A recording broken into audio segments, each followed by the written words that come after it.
Hi TerraTube. Today is January 12th, 2018. Today marks 1 month of our TerraTube broadcast here on YouTube. We started this thing on December 12th and we've stuck to it for every single day. It may not have always been at 9 a.m., but every day we got you a reading.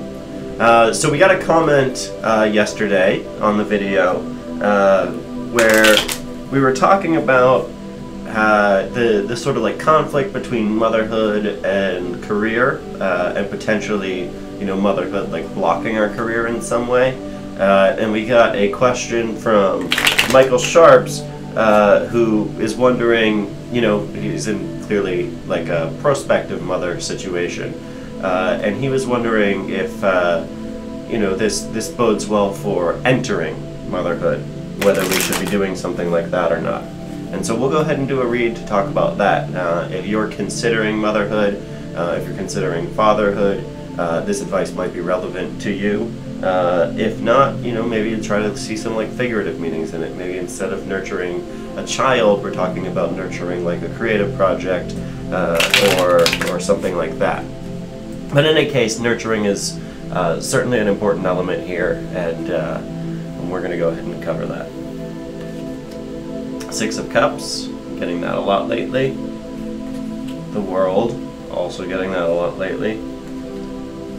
If I get Knight of Wands again, I'm going to freak out. Two of Cups.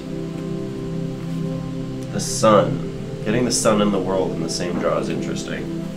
And then Eight of Wands. Okay. So, we're a little bit wand heavy here, and we got sort of like a balance of like wands over here and cups over here. The World is kind of a fiery card, the Sun is kind of a fiery card, so both are pretty like active.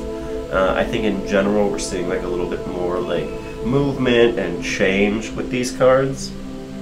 Now, I'm going to start with the root here because I've been seeing the Knight of Wands a lot lately, and so I just want to talk briefly about that.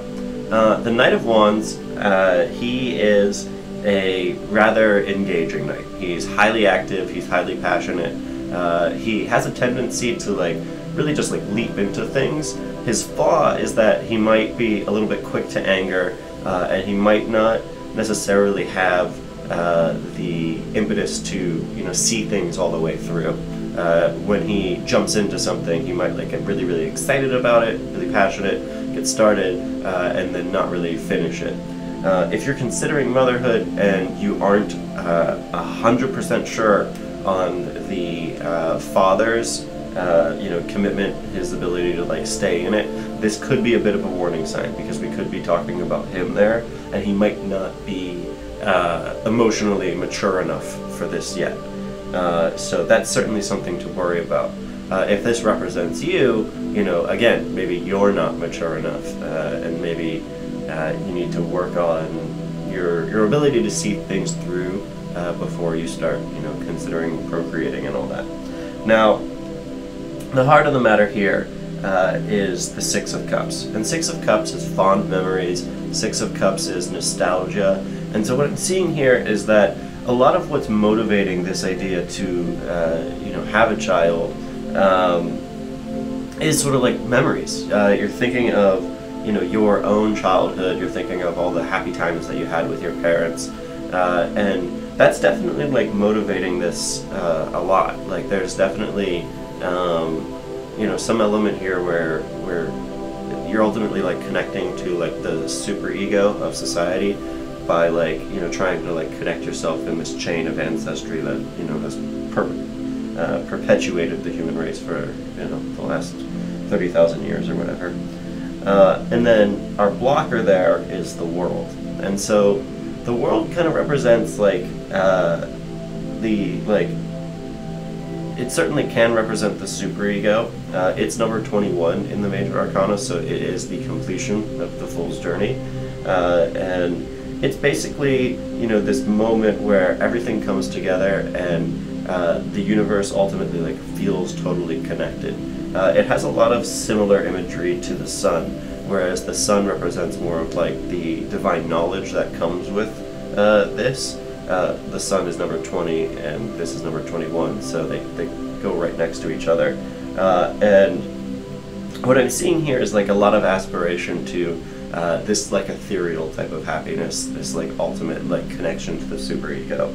I remember reading a study on happiness, and it found that in general, when we talk about like the like day-to-day happiness, the type of happiness that people like describe and use colloquially, having children actually makes you less happy. The amount of stress that it brings in your life, the amount of like difficulties that you'll face as part of that, there's definitely some issues there. That being said, there is a different type of happiness. There is this ethereal happiness. Some might call it more along the lines of like life satisfaction, and having children did improve that type of happiness.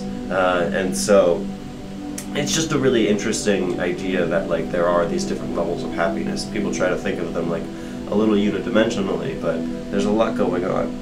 And I think when we look at the sun and the world, we're talking about that ethereal happiness. And so that's kind of like what you're aspiring to here. But in some ways, this is also blocking you. And so perhaps, you're putting the idea of having a child on a pedestal, and it's blocking you from accomplishing other things in your life that would make you better able and more mature to take care of this. Now, in the past here, we've got a Two of Cups. This might represent a friend. Maybe one of your friends has recently had a baby and you kind of feel left out. It might represent your relationship, so it might represent you and the father here, but I'm thinking it's more of a friendship situation. So this is, probably like, you're at the age now where people around you are having children, and you're wondering, should I do this? Should I participate in this? And that's, ultimately a journey that you're going to have to go down yourself with your partner, and, you're going to have to make sure that you're emotionally ready for it. But in the future here, I do see Eight of Wands. And so Eight of Wands is something that's been set in motion. It is firing an arrow up into the air, and it's on its way down. The only way it's going to stop it is when it goes through a person. And what I'm seeing with that is you've kind of set something in motion here. Maybe you've started having the discussion with your partner. Maybe you've been, considering doing it like very, very seriously. Like maybe you've invested in like testing whatever you want to do. Maybe you stopped taking birth control. But I do see a lot of movement here, and that can represent like a big change. This can also represent air travel. It's sort of like a little side meaning that comes up a lot is the idea of this meaning like literal air travel. And so it might say, hey, go take a trip, like go and like find yourself somewhere, see if before you jump on this kind of like lifetime responsibility. Maybe take a bit of a fool's journey, and just sort of like explore for a little bit first, just to get that out of your system. As always, I hope that was helpful. This was our first read for a commenter, and if you leave comments, I'm going to answer your questions, so I highly recommend it. Please like and subscribe. I am working on the Tarot 2 app. I made some progress on it last night, and so pretty soon we'll be in your pocket, and that's going to be a really exciting time. I'll wake you up every morning at 9 and be like, hey, I'm here, I'm going to do tarot now. So that'll be a lot of fun. Be well, everybody. Be well.